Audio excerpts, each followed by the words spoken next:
excited to be here to do My this. name is Laura Foster. Guitar player extraordinaire slash resident fun guy at Northside Baptist Trio Quinn. I'm actually Charlie's cousin. Will Baker, Eddie. Baines Blanton. I'm a junior at Lowndes High Drew School. Peterson, I'm a student at Lowndes High School.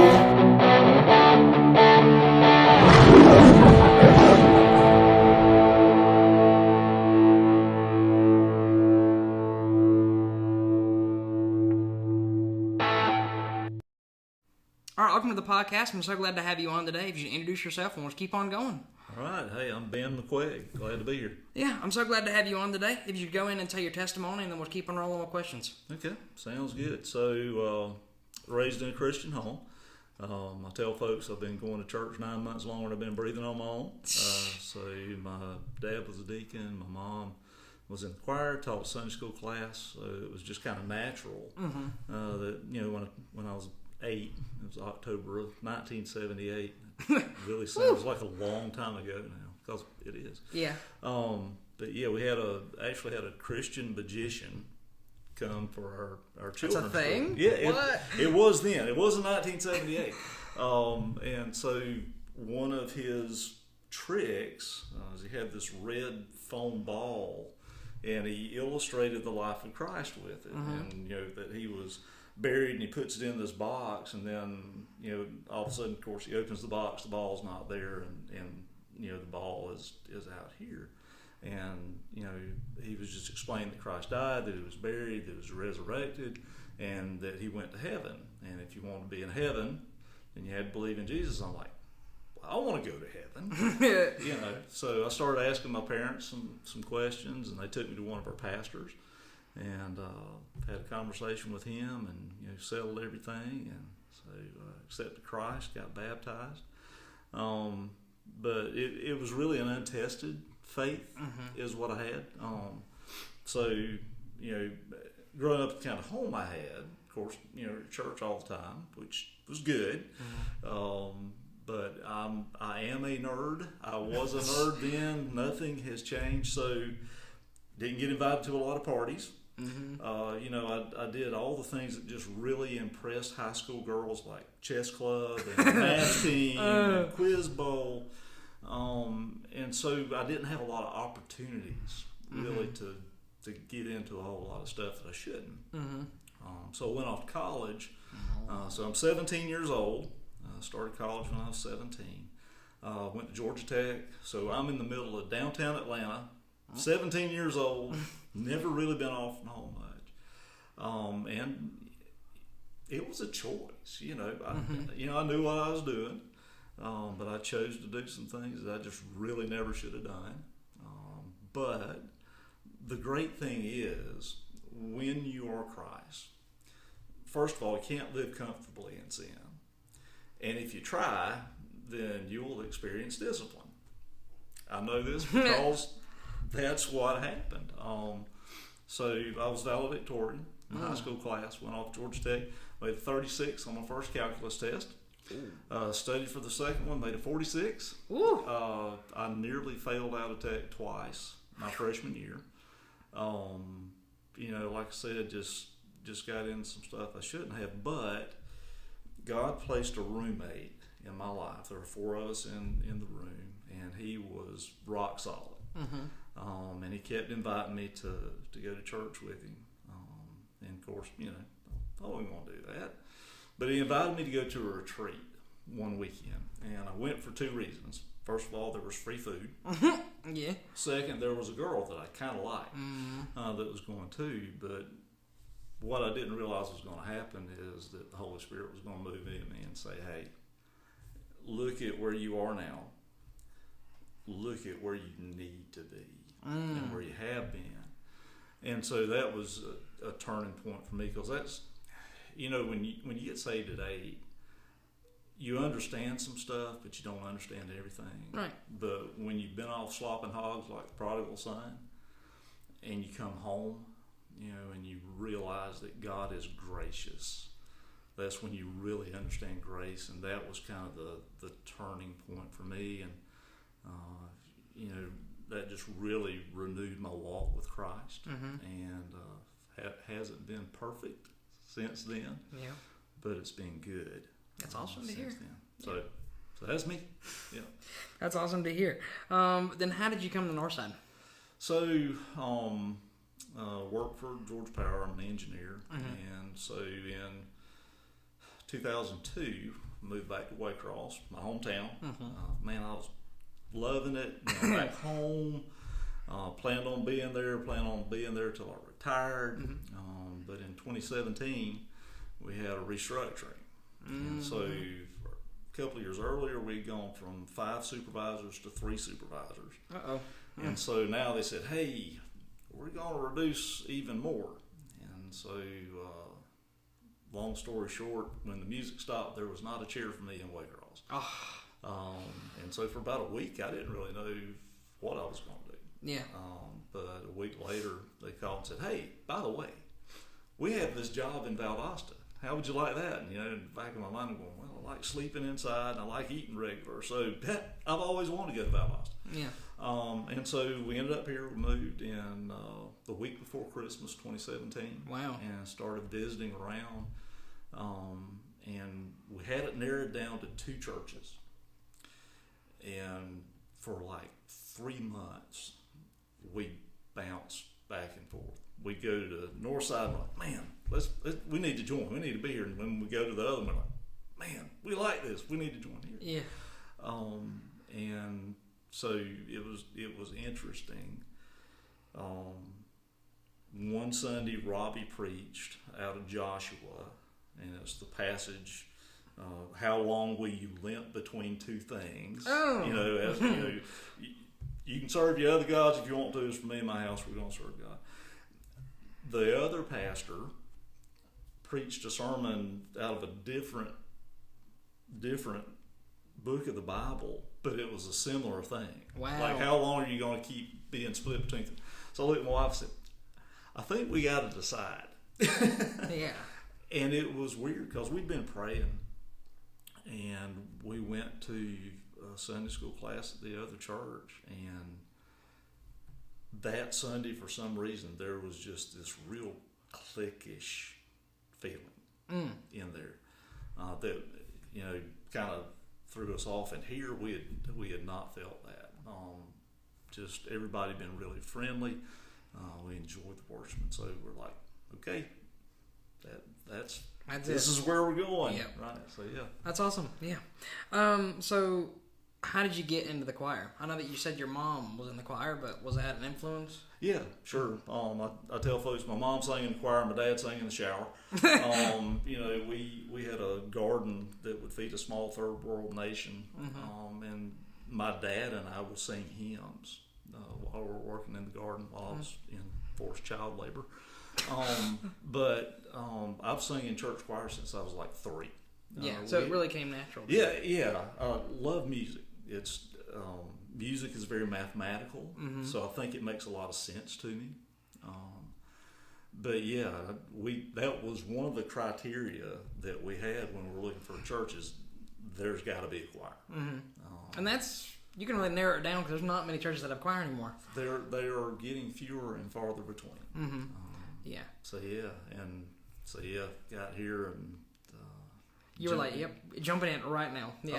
Oh, yeah. It was the funniest thing. So, like, from what I can tell, you're like one of the only section leaders that actually notifies their section, right? From what I've, like, the bit, like, I mean, there might be more, but, like, in my experience, like, from what I've heard, you might be. And, like, so when you notify me about something, Mom also gets notified. Yeah. Because, like, I don't know who her section leader is, but she don't get notified. She's like, I don't even know who mine is. And okay. And I'm like, well, Ben just told me this, so I guess this is what we're doing now. It's like, I don't know. I am merely a mouthpiece. I'm just passing on stuff. Yeah, and I'm like, well, it's a good thing that you text us that stuff, because sometimes like, oh well, we got to do this now. Come on, we got to go here. You know? But yeah, I don't know why, but that always cracked me up. I'm like, well.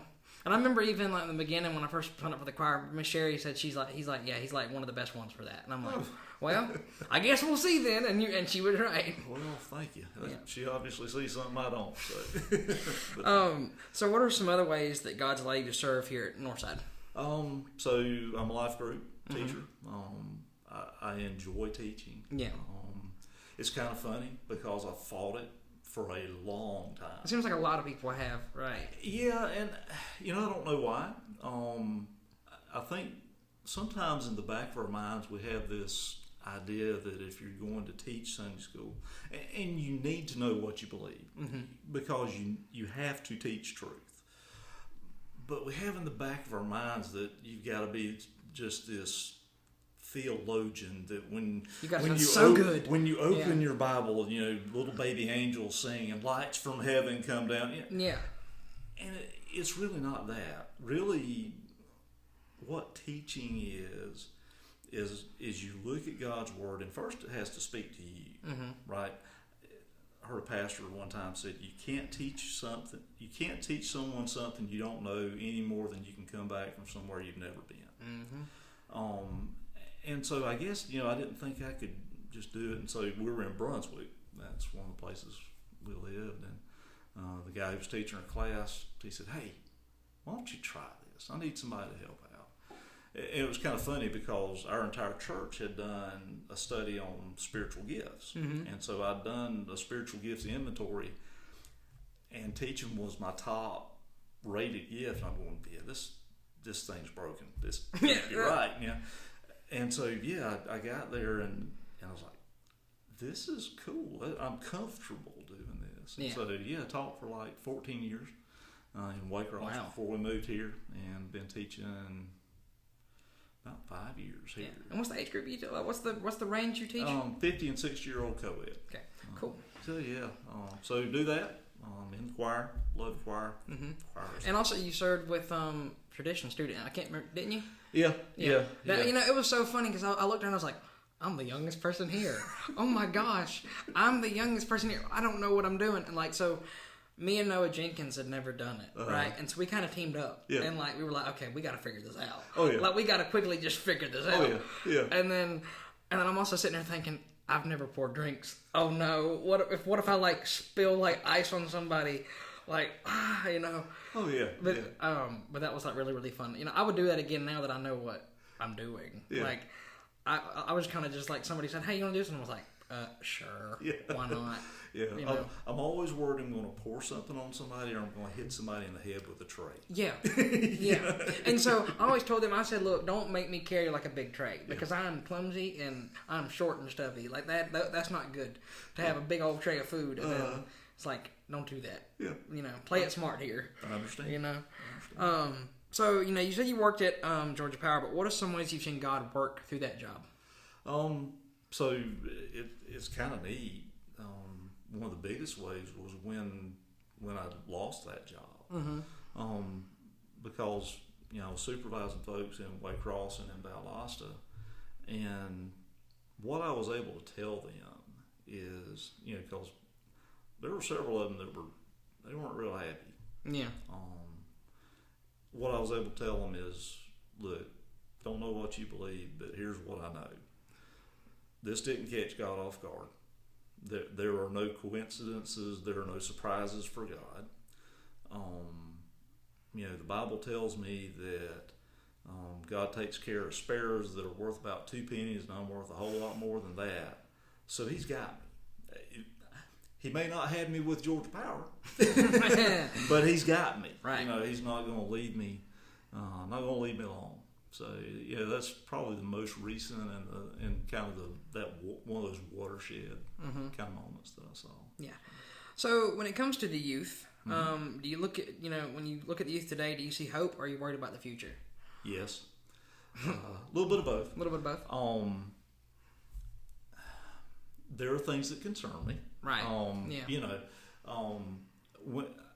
When I see some of the youth, especially here, it gives me a lot of hope. And I hope that folks that are involved in the youth group here see it.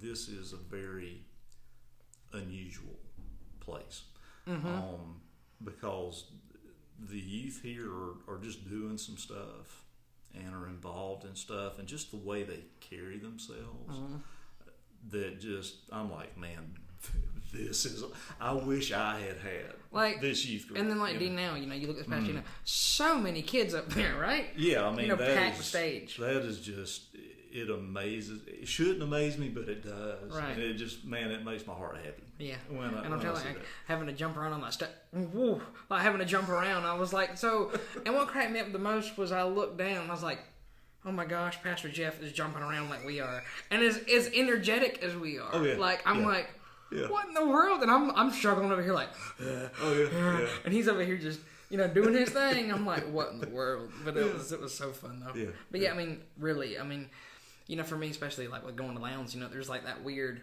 50-50. Like, come here, there's a lot of hope. There's a lot of, great kids. And then you go to Lowndes and you're like, well, these kids need to go and get it plugged into a church. They need Jesus. Like, and of course it's our job to spread that to them. Sure. But it's like, man, you look and you go, how in the world is this?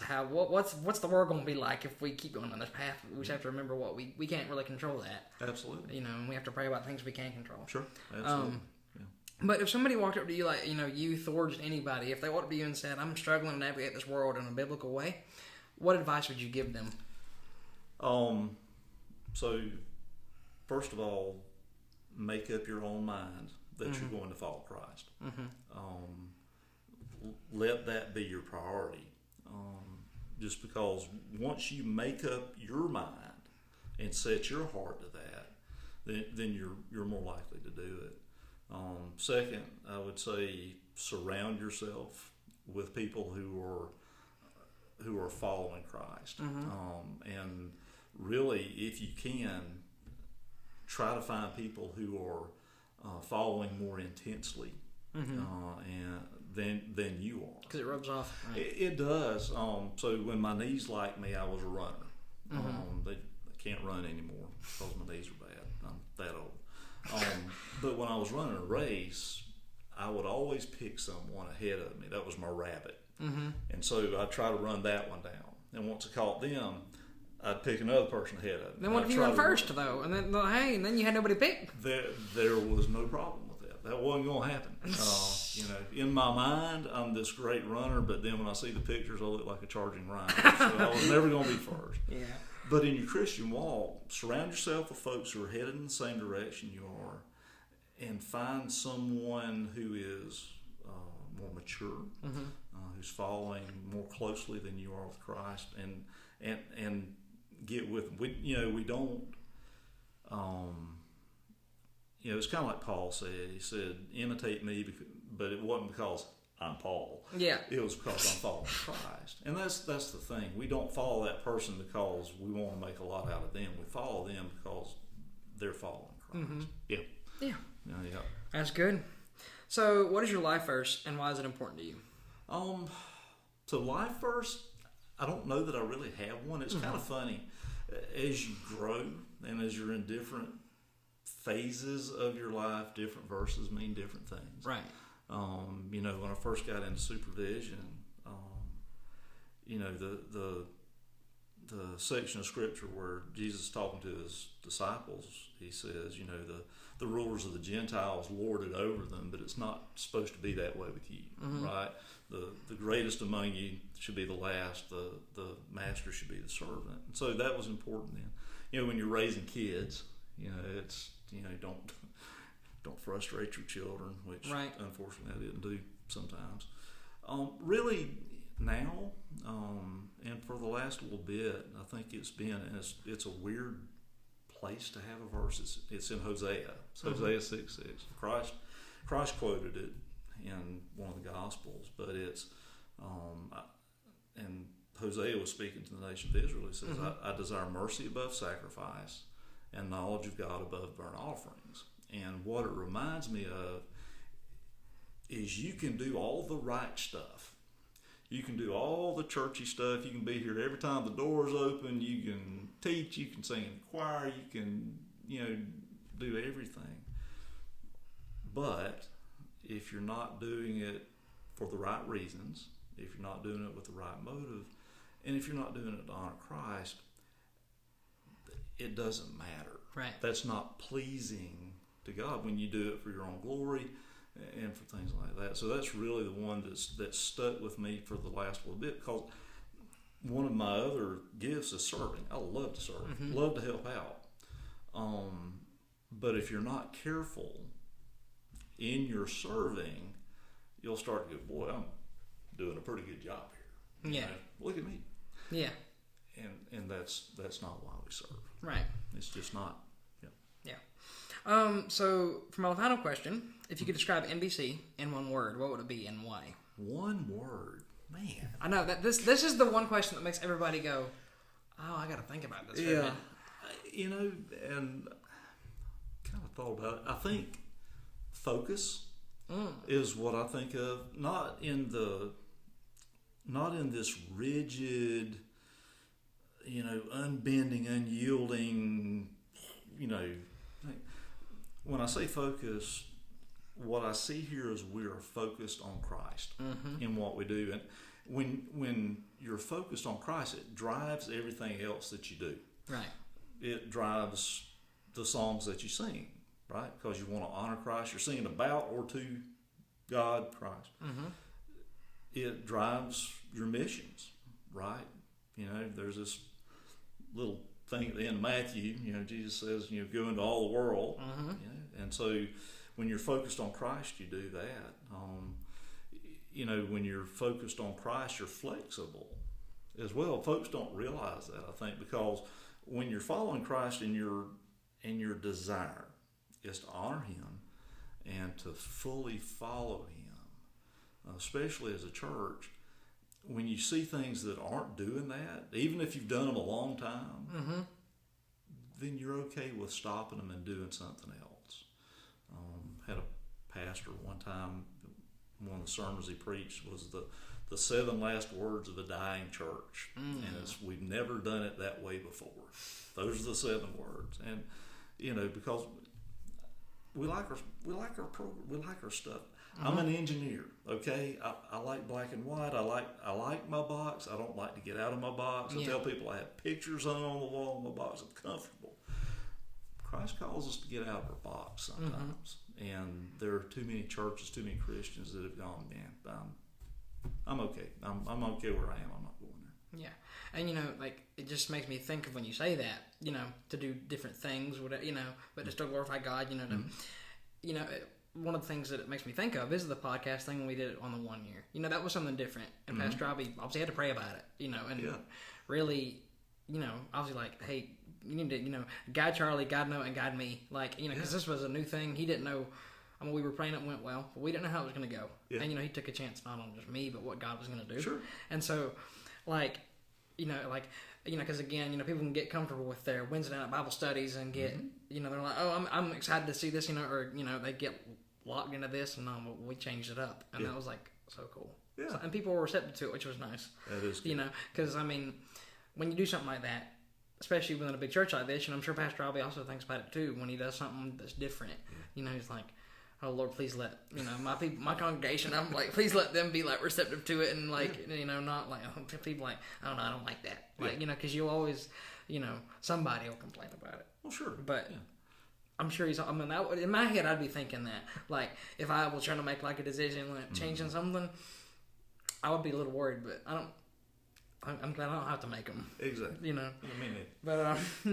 But that's all the questions I have. But is there anything final thoughts that you want to add, or anything like that, words of encouragement, or anything like that, before we get out of here? Not really. Just keep it up. Yeah. Keep doing it. Keep honoring Christ. Glad to be here. Thanks for having me. Of course. I thank you so much for your time, and you never know, we might have to do it again. There you go. Yeah. Thank you so much. Thanks.